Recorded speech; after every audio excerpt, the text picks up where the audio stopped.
Western recognition won't change the reality on the ground. A Palestinian state has never seemed further away.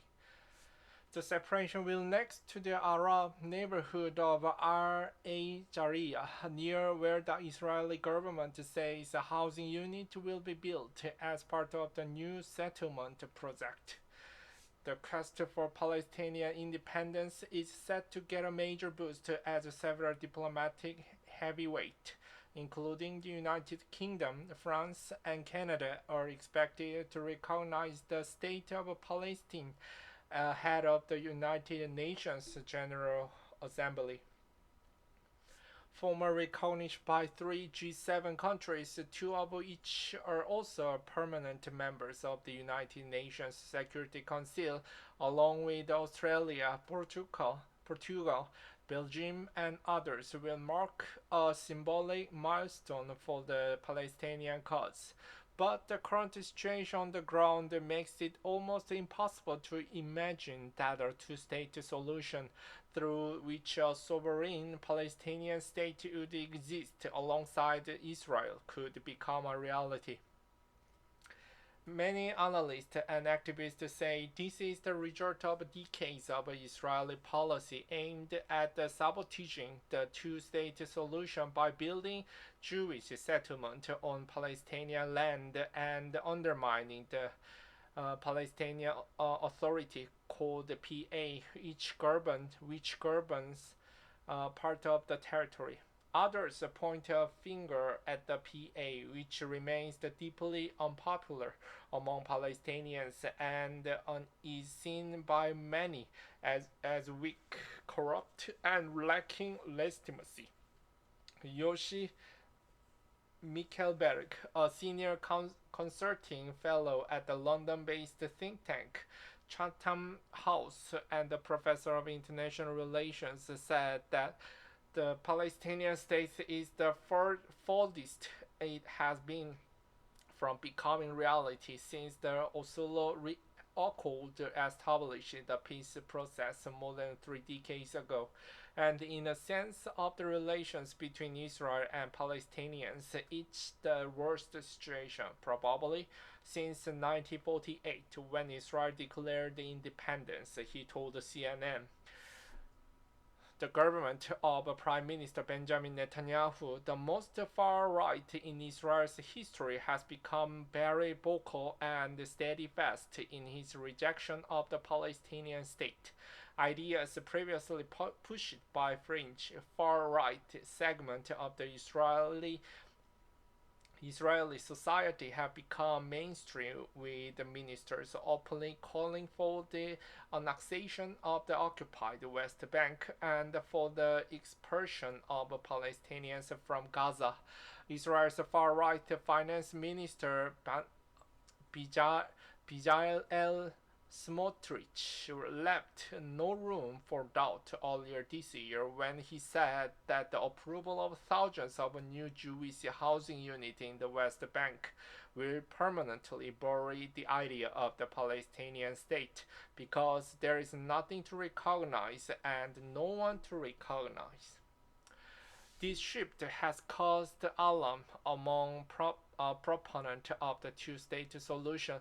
They are very loud and clear about not ever wanting to see a Palestinian state and doing whatever they need to obstruct it. And I think that this is what largely spurs the UK, Australia, France to take the step now, said Julie Norman, associate professor at University College London and senior associate fellow at the Royal United Services Institute, called Lucy, a British defense and security think tank. This reasoning is clear in the case of the UK, where the influential parliamentary committee demanded the government recognize the state of Palestine now, while there is still a state to recognize. Ever expanding settlement. The UN considers the East Jerusalem, the occupied West Bank, and Gaza to be Palestine territories and the land that would make up the future Palestinian state. But East Jerusalem had long been annexed by Israel, and the decades of expansion of Israeli settlement in the West Bank have turned the UPI state into a collection of disjointed Palestinian pockets cut off from each other by checkpoint, road, and swaths of land controlled by the Israeli military. Some 700,000 Israeli settlers, most of whom are Jewish, now live in the occupied West Bank and East Jerusalem, in settlement considered illegal under international law. That number is likely to rise. In recent months, the Netanyahu government have approved a massive expansion of settlement, including E1, a controversial project to build thousands of new homes that would effectively cut the West Bank in two. Announcing the revival of the long-stalled E1 scheme in August, Smotrich did not hide these intentions. The Palestinian state is being erased from the table, not with slogans, but with actions, he said. The Israeli finance minister Bezalel Smotrich shows the map of the controversial E1 settlement scheme that would split occupied Palestinian territories into two.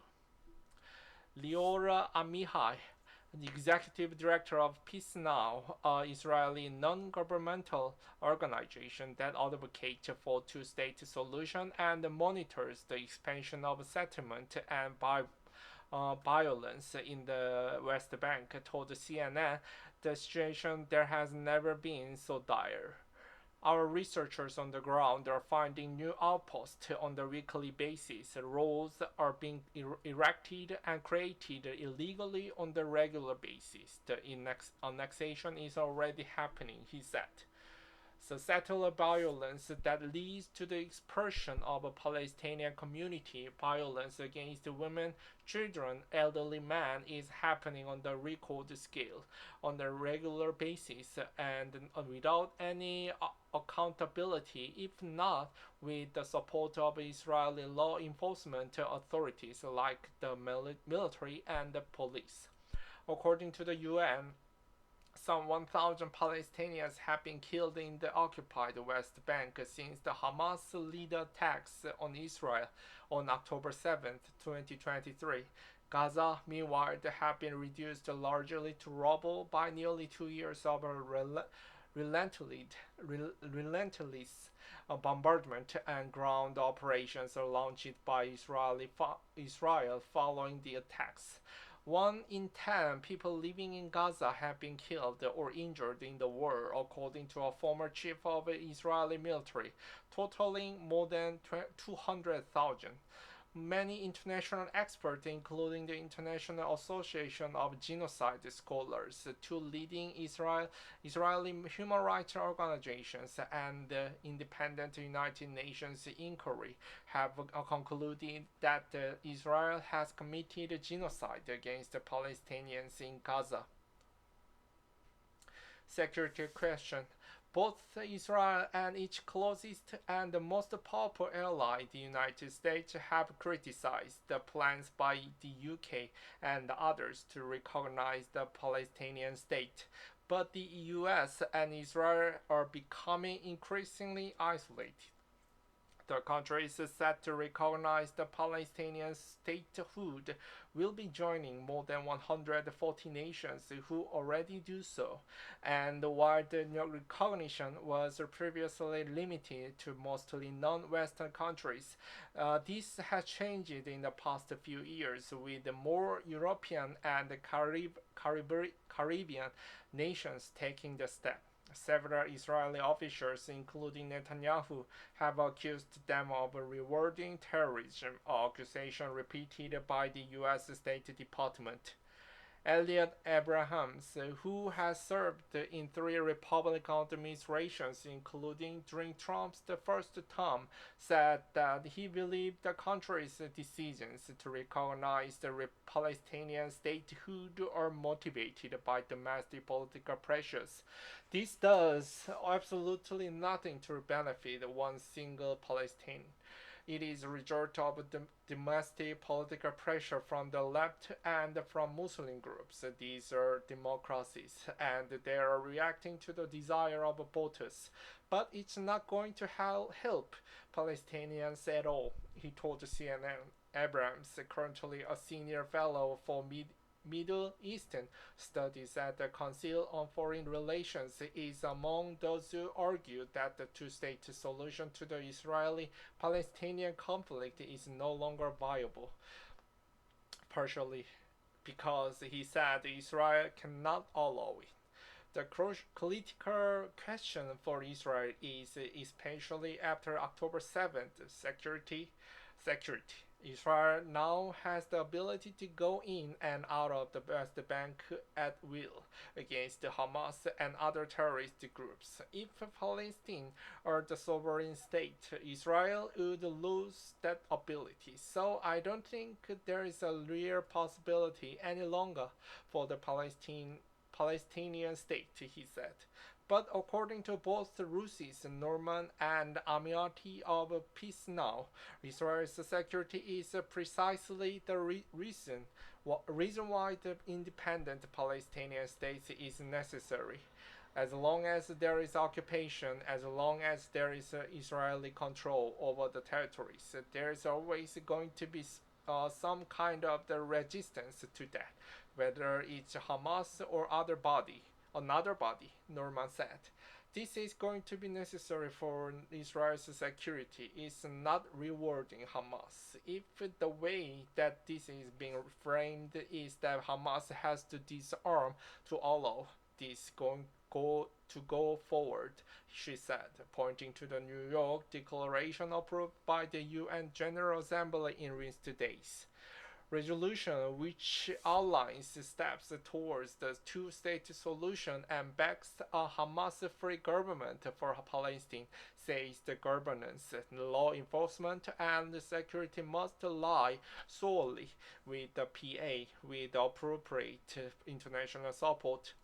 Hamas has ruled in Gaza since taking over following a brief civil war with the rival faction Fatah, which dominates the PA in 2007. It has not held an election since then. As for whether the plan is workable, Amiati has the simple answer. It's always the question of price and the alternatives. If the alternatives is to have a apartheid state without security, without democracy, then it's not an alternative, she said. And of course, even evacuating 500,000 settlers from the occupied West Bank is the price worth paying in order to have a democracy for all people, freedom for all people, and security for all people, he said. The Israeli government are now taking an enterprise of destruction of the livelihood of 2 million Palestinians in Gaza and are fantasizing about transferring them elsewhere. That is a much bigger project than establishing or providing the possibility to establish Palestinian statehood. Symbols matter. The analysts across the board recognize that at present, reality on the ground makes the functioning Palestinian state impossible. Even if they disagree on whether that's because Israel has spent decades torpedoing the two-state solution or because the PA is considered dysfunctional and corrupt. But many say that even though the recognition by the UK, France, and others won't change the reality in the short term, it could start moving the needle. R.D.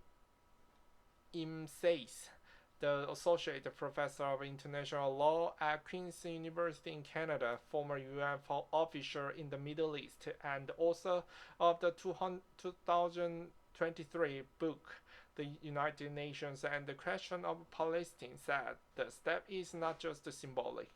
Although the act of recognition is the political one. Once it is given, very clear legal consequences flow that impact the recognizing state obligations under international law, he told CNN.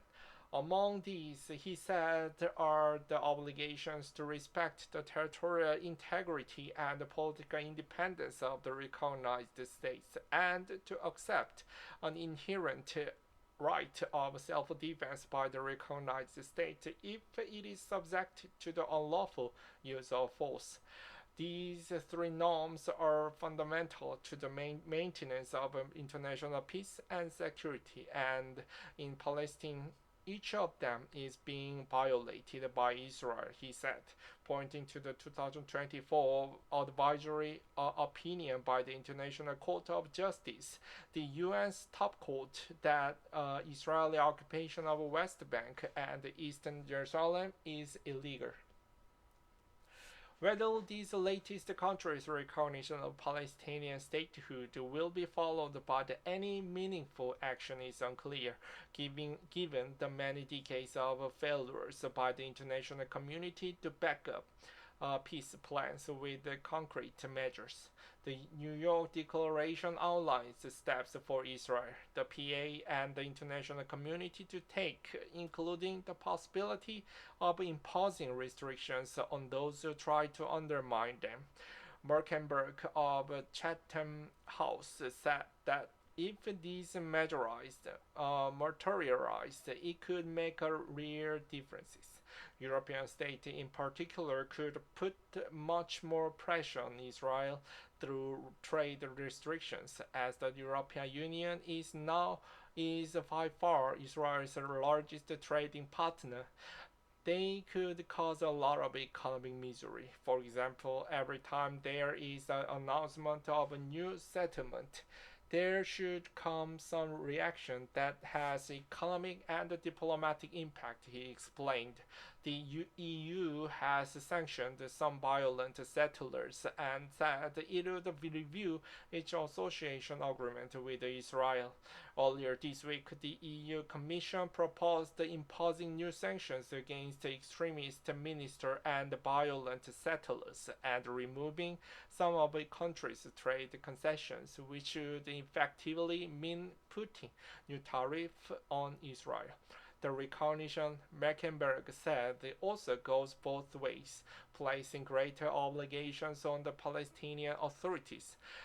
From the Palestinian point of view, it's a responsibility. If you are a state, you behave differently, or you should behave differently. And this has to be tested because at the end of the day, both sides have to make concessions.